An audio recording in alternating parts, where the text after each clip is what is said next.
오늘 우리에게 주시는 하나님의 말씀 봅니다. 빌립보서 2장 15절 16절 말씀 한 목소리로 봉독하겠습니다. 시작. 이는 너희가 흠이 없고 순전하여 어그러지고 거스르는 세대 가운데서 하나님의 흠없는 자녀로 세상에서 그들 가운데 빛들러 나타나 생명의 말씀을 받겨 나의 다름다리 헛되지 아니하며 수고도 헛되지 아니하며 그리스도의 날에 내가 살아날 것이 있게 하려 하라.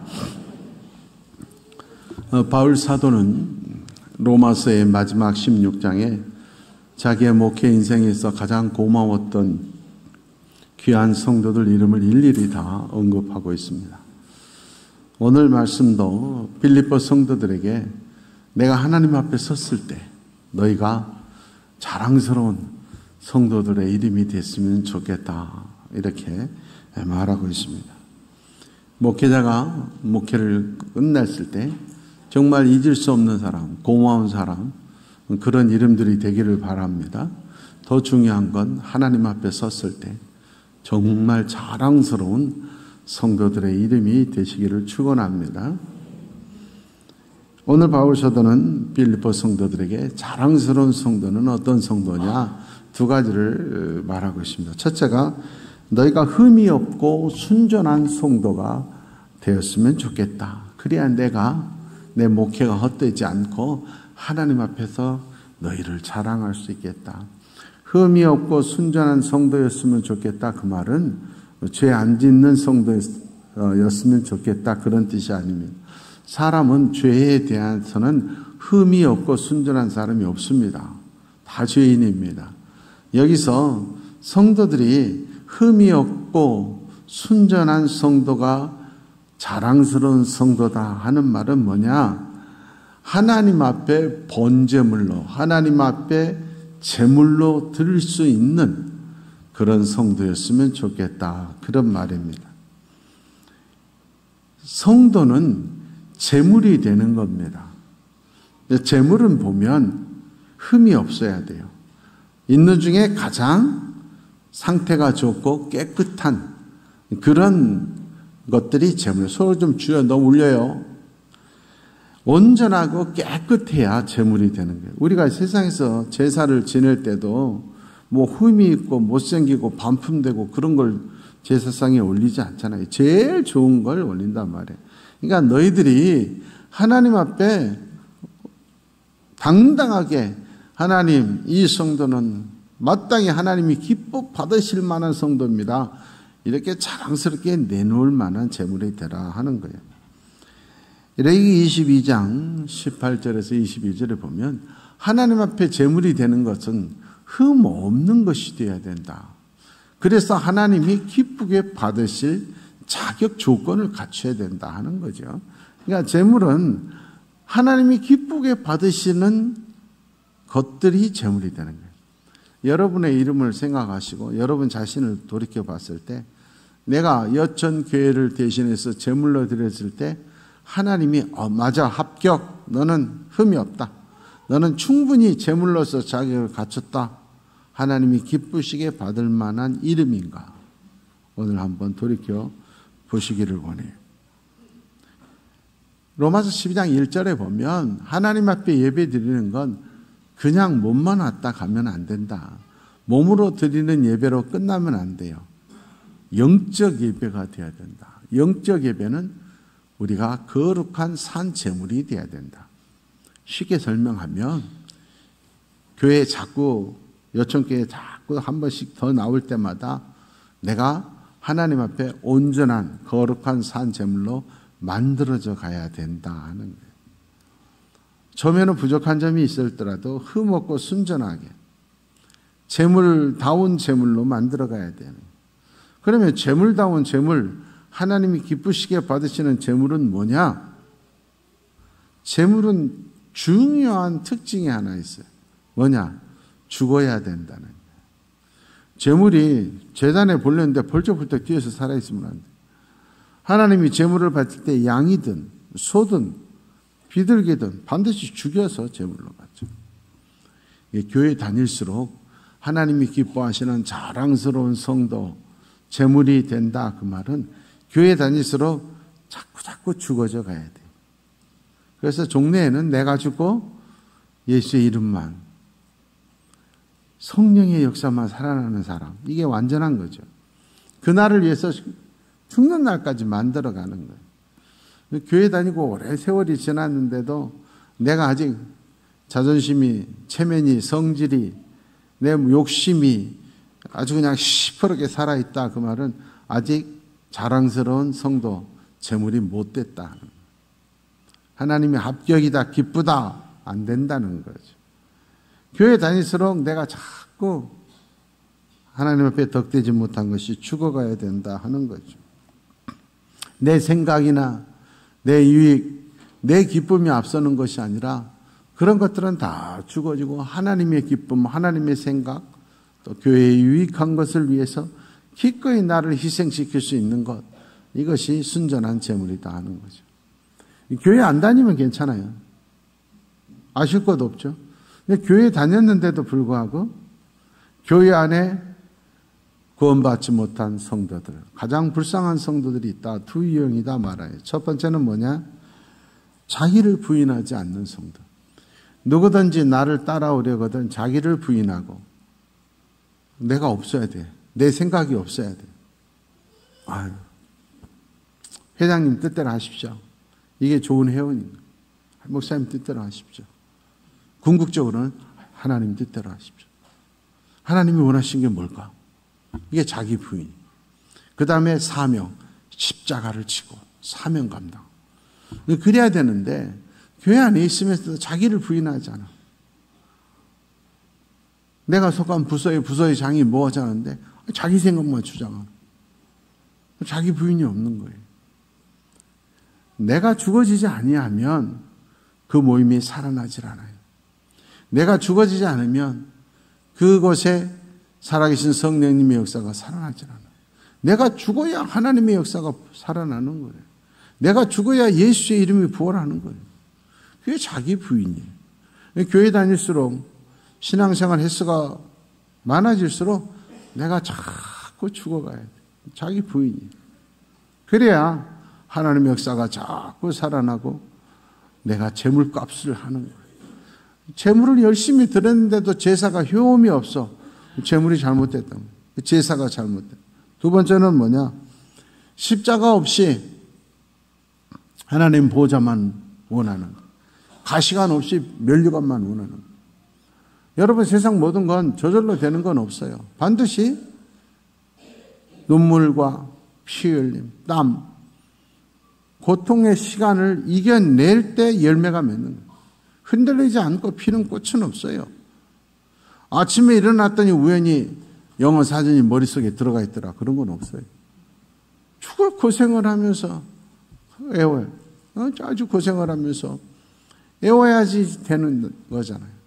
하물며 영생의 자리, 천국에 가서 영생의 자리에 천대까지 이 땅에서도 축복받는 일에 아무런 희생과 헌신과 죽어짐이 없이 저절로 될 것이라고 생각합니다. 가시관 없이 면류관은 없어요. 땀 흘림 없이 기쁨의 열매를 거둘 수 없어요. 눈물을 흘리며 씨를 뿌리는 자가 기쁨으로 단을 거두리라. 반드시 약속이 된 심는 대로 거두는 거예요.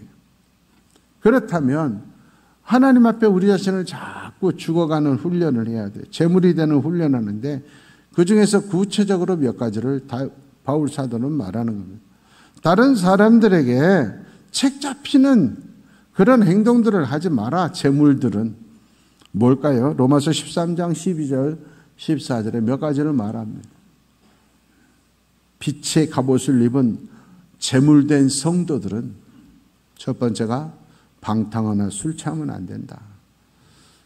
방탕하거나 술 취하면 방탕하게 되잖아요. 음란하거나 호색하지 마라. 그렇지. 방탕하고 음란하지 말아야지. 여기서 정말 제가 수도 없이 말씀드렸어요. 정말 깨달으셔야 돼요. 여러분, 방탕하고 음란한 것 절대 여러분 그냥 지나가지 않잖아요.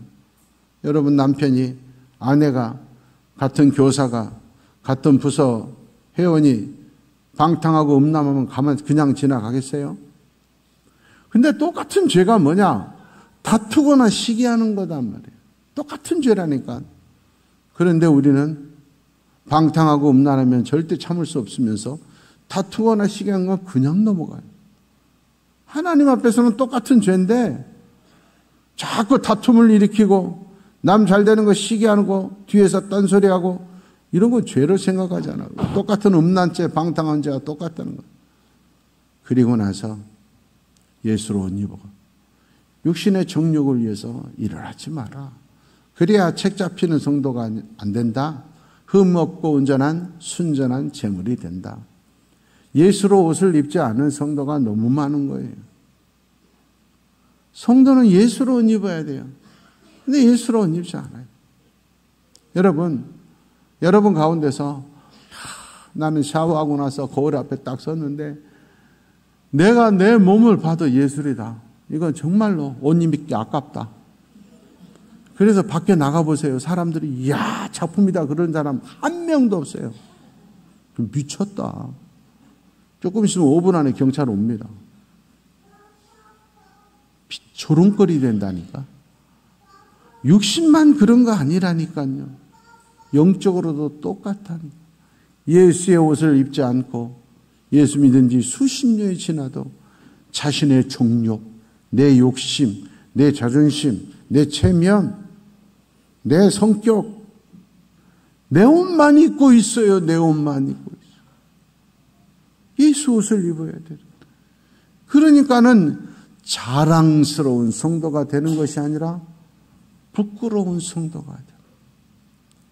자랑거리가 되는 것이 아니라 조롱거리가 되는 거예요. 여러분 큰 차이가 없어요. 이스라엘과 이스마엘의 차이. 한 글자. 자랑거리냐 조롱거리냐 많이 차이가 안 나요. 문제는 자기 때문에 저 사람 때문에 나 교회 안 나가. 자기 직장 동료가 같은 마을에 사는 사람들이 그렇게 말을 하는데도 본인은 모른다는 거예요. 그런 성도는 아무리 많이 있어봐야 어떤 직분을 가지고 있어봐야 영생의 자리까지 갈 수가 없어요. 바리새인은 아무리 많은 헌금을 하고 아무리 오랫동안 교회를 가도 천국 못 간다 그래요. 명심하십시오. 온전한 제물로 죽어가고 다른 사람들에게 책 잡히는 조롱거리가 아니라 하나님 앞에 자랑스러운 당당한 제물이 되기를 축원합니다. 두 번째로 세상에서 빛이 되는 성도가 하나님 앞에 자랑스러운 성도다 이렇게 말하는 거예요. 여러분 우리는 빛의 자녀예요. 전라도 사람들은 빛이라는 말을 못해요. 그래서 빛의 자녀라고 이렇게. 빛의 자녀가 되는데 그냥 빚쟁이들만 있어가지고 맨날 하나님 앞에서 달라 그러고 아쉬운 소리만 하는. 빛이 돼요. 빛은 뭡니까? 어둠을 밝히는 게 빛이에요. 근데 빛이 돼야 되는데 어둠 속에서 같이 노는, 같이 어두워 같이. 시편 119편 105절 보니까 하나님의 말씀이 내 발의 등이요 빛이다. 내가 빛이 되지 못하고 어둠 속에서 세상 사람들하고 똑같이 타협하고 즐기는 이유가 뭐냐? 말씀이 없으니까 빛이 없어요. 여러분 성냥불을 켜야지 빛이 나요. 그래야 불이 붙어요. 환해지는 거예요. 말씀이 빛인데 예수 믿는 사람들이 말씀이 없어. 말씀. 그러니까 빛이 나질 않아. 직장에서도 가정에서도 어둠이에요. 어둠. 왜? 말씀이 없으니까. 여러분 하나님의 말씀이 생명이에요. 말씀이 능력이에요. 그렇다면 이 말씀이 여러분에게 얼마나 있습니까? 여러분 이 말씀을 얼마나 읽으셨습니까? 제가 항상 말하죠. 하나님의 말씀 몇 번 읽어야 된다고요? 자기 나이만큼 읽어야 된다. 이단들이 극성을 부려요. 그 이유가 뭐냐? 정통교회 성도들이 잘못되니까. 지금 이단들이 큰 소리 뻥뻥 치잖아요. 이단들 말하는 거 보세요. 정통교회 90%는 가짜다. 여러분 정신 차려야 돼요, 우리가. 오늘 함께하는 여러분 중에서 성경을 몇 번이나 읽었을까? 과연 처음부터 끝까지 1독 이상 한 사람이 몇 퍼센트나 될까? 그랬을 때 그 이단들의 말과 별 차이가 없을걸요.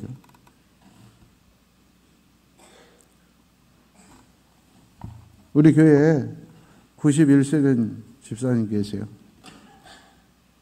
한 달에 한 번씩 성경을 1독을 하세요. 누가 하나님 앞에 자랑스러운 성도겠습니까? 1년 지나도 성경 한 번도 읽은 적이 없고, 그러니까 자꾸 마귀 생각만 드는 거예요. 인간적인 생각만 자꾸. 말씀이 들어가 있어야 말씀이 앞장서는데, 말씀을 보지 않으니까 인간적인 생각만, 뭐든지 인간적인 생각만. 그런 교회에 하나님의 역사가 있을 수가 없죠. 누워있는 성도들밖에 없어요. 앉아있는 성도들, 관객, 구경만 넘치는 성도들. 공연장 같은 교회는 의미가 없습니다. 우리가 스스로 불타올라야 돼. 이사야 60장 1절 말씀이 일어나라. 빛을 발해야 돼. 내가 가진 사명이 다 있어요. 그 불을 태워야 돼. 불덩어리가 돼야 돼요. 적당히 구경만 하다가 돌아가는 종교인의 자리에 머물면 안 된다. 성도는 하나님 앞에 자랑스러운 성도가 돼야지. 있으나 마나한 성도가 되면 안 된다. 마태복음 5장 14절 16절에 분명히 예수님이 말씀. 너희는 세상에서 빛이라. 교회 안에서만 큰 소리 치지 말고 너희가 다니는 직장에서 사는 동네에서 빛이 돼야 돼. 딱 빛이 돼야 돼. 딱 나타나야 돼. 아, 여천교회 성도들은 다르다 소리를 들어야 된다. 그래서 너희 빛이 사람 앞에 비추는 거, 너희의 행실을 보고 너희 동네에서 네 직장에서 사람들이 하나님께 영광을 돌려야 된다. 당신을 보니까 내가 교회 가야 되겠다 이런 말을 들어야 된다니까. 응? 아, 정말 하나님 살아계심을 알겠습니다. 이런 말을 나와야 돼요. 빛이 비치지 않고 그 빛의 행동을 보고 다른 사람들이 하나님께 영광을 돌리라고 예수님은 말했는데 오히려 뒤에서 조롱거리가 돼버리는 사람들 얼마나 안타까운 거야. 내가 타올라야 되고 내가 일을 써야 되는데 자꾸 다른 탓만 하는 사람들이 얼마나 많은지. 아주 오래졌어요. 고속버스 터미널에서 교회를 택시를 타고 오는데 출발하자부터 기사님이 시장님 욕하고 국회의원 욕하고 대통령 욕하고 그냥 욕하는 게 아니라 다 죽일 놈이에요. 대신 본인은 속도 위반, 신호 위반, 차선 위반, 그리고 얼마나 급브레이크를 밟는지 내가 불안해 죽겠어. 그래서 그러면서도 입은 쉬지 않고 다 죽여야 된다고 막 그래서 속으로 네가 죽어야 될 것 같아. 내가 불안하다. 그게 사람이라니까. 자기를 그렇게 모르는 거예요. 왜 그럴까요? 하나님의 말씀이 없어서 그래요. 요한복음 1장 1절 14절 보십시오. 이 말씀이 그냥 글자가 아니라니까. 말씀이 하나님. 말씀이 역사를 하니까 태양이 생겨나고 달이 생겨나고 바다와 육지가 나눠주는 거예요. 말씀. 그런데 그 말씀 하나님이 하늘에만 계시지 않고 이 땅에 오셨어. 우리와 같은 육신을 입고 말씀이 육신이 되신 분이 누군가 봤더니 독생자의 영광 예수 그리스도라는 거예요. 그 예수 그리스도 말씀을 바라보니까 은혜와 진리가 충만하더라. 은혜가 넘치는 성도, 진리가 인도하는 성도는 말씀을 붙들고 예수를 붙드는 사람들이에요. 그런데 똑같이 신앙생활해도 업다운이 심하고 삶의 변화가 없는 사람들을 보면 말씀을 붙들고 예수를 붙드는 것이 아니라 자기의 생각과 교회 다닌 세월의 경험을 앞세워요. 그러니까 그러한 것들은 진리가 아니기 때문에 진리는 변함이 없어야 돼요. 왜 금이 귀해요? 변함이 없어서 그런 거예요. 믿음도 정금 같아야 된다. 그래야 은혜가 넘치고 그래야 진리가 나를 인도하는 사람이 되는데 신앙생활하면서 말씀을 붙들지 않아 예수님을 붙들지 않고 어떤 신비한 현상 쫓아다니까 이단 따라가 버리는 거예요. 예수 믿었으니까 뭐가 좀 잘 되겠지? 돈 쫓아가니까는 안 될 때는 신앙 없어요. 하나님이 안 보여요. 은혜와 진리가 없는 안타까운 어둠의 자식들이 돼버리고 만다 하는 거예요. 하나님의 말씀을 붙들 수 있기를 원합니다. 그래야 생명이 여러분에게 있습니다.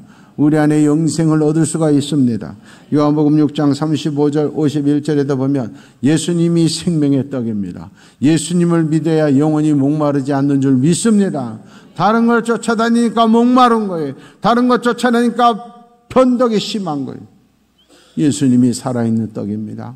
예수의 떡을 먹어야 영생하는 줄 믿습니다. 먹지 않고 살 수 있는 사람은 아무도 없습니다. 모든 생물은, 모든 동물은 100일을 먹지 않으면 다 죽는다 그럽니다. 그런데 거북이만큼은 500일을 안 먹어도 산대요. 그래서 미국 교회에서는 하나님의 말씀을 읽지도 않고 하나님의 말씀을 먹지도 않고 그냥 교회만 다니는 성도들을 거북이 성도라 그런다. 미국만 많은 게 아니라 대한민국에도 많아. 하나님의 말씀을 먹지 않고도 너무나 잘 사는, 육신의 양식은 한 끼만 안 먹어도 난리를 치면서, 하루만 안 먹으면 정신을 못 차리면서, 영의 양식은 일주일을 안 먹어도 한 달을 안 먹어도 아무런 배고픔 갈증을 못 느끼는 안타까운 성도들가 되면 안 돼. 오래전에 우리 여전도에서 놀러 갔어요. 전라북도 쪽을 갔어요. 그때 임원들이 잘못 섭외해가지고 점심때 이쪽에 요맘쯤에 나타나야 되는데 안 나타나. 거의 1시간 반을 더 가가지고 점심을 먹는데 그 1시간 반 동안 제가 맨 앞에 앉아있거든요. 뒤에서 얼마나 임원들을 그냥 뭐라고 하는지 제가 마이크를 좀 달라 그래가지고 참 모세의 심정이 이해가 된다. 밥을 굶긴 것도 아니고 지금 1시간 반 늦췄다가 임원들이 아주 죽일 인간들이 되는 거야. 일을 이따위로 하느냐. 한 끼인데. 그러면서 영의 양식은 한 달 동안 안 먹어도 아무 문제가 없는 게 자랑스러운 성도일 리가 없어요. 여러분, 요한계시록 3장 1절 3절에 보면 기가 막힌 얘기가 있어요. 사대 교회보고 하는 말이에요. 여러분, 교회는 건물을 말하는 게 아니에요. 여기는 여천교회 예배당이에요. 여천교회는 여러분이 여천교회예요. 사람이에요. 사대교회, 그러면 사대교회 성도들 보고 하는 말이에요. 너희들 열심히 지금 예수 잘 믿고 있다고 생각하는데 아니야. 너희가 살았다 이름은 가졌으나 죽은 자로다. 자랑스러운 성도가 되어야 되는데 죽은 성도, 안타까운 성도다. 그러면 살아나려면 어떻게 해야 될까요? 회개하라. 회개하라. 언제 하나님의 날이 임할지 모른다. 너희들의 예상대로 되지 않아. 도둑같이 임한다. 도둑같이. 나이에 상관없어요. 요즘 병원 가보세요. 2살, 3살짜리들이 다 전 주사기를 몇 대씩 꽂아놓고 청소년들이 당뇨 걸려있고 별별 희한한 병에 걸려있고 우리의 인생은 아무도 청담할 수 없어요. 주의 날이 도둑같이 임할 때 하나님 앞에서 너는 자랑스러운 내 자녀다. 하나님의 생명책에 이름이 있기를 원합니다. 목회자가 목회를 끝날 때 그분들은 너무 내 인생에 고마운 분들이었더라. 자랑스러운 성도들이었다. 이름이 되어야 돼. 여러분의 이름이 목회자이가 그리고 하나님 앞에서 자랑스러운 이름, 영생의 생명책에 기록된 이름일까 아닐까? 여러분을 돌이켜 보시기를 바랍니다. 회개의 눈물이 나는 은혜가 있기를 원합니다. 하나님 아버지, 내 이름이 하나님 앞에서, 교회 앞에서, 주의 종 앞에서 자랑스러운 이름인지, 빛으로 인정되는 이름인지, 흠이 없고 순전한 제물이 되는 이름인지 오늘 이 시간 돌아보게 하시옵소서. 깨닫게 하여 주시고 회개하게 하여 주시고 새로운 출발이 있게 하여 주시옵소서. 우리 어저께 성도들 모든 이름은 세상의 빛이 되어서 우리 성도들의 삶의 모습을 보고 여수 시민들이 하나님께 영광을 돌리는 자랑스러운 여천교회의 복된 이름들 되게 하여 주시옵소서. 예수님의 이름으로 기도하옵나이다.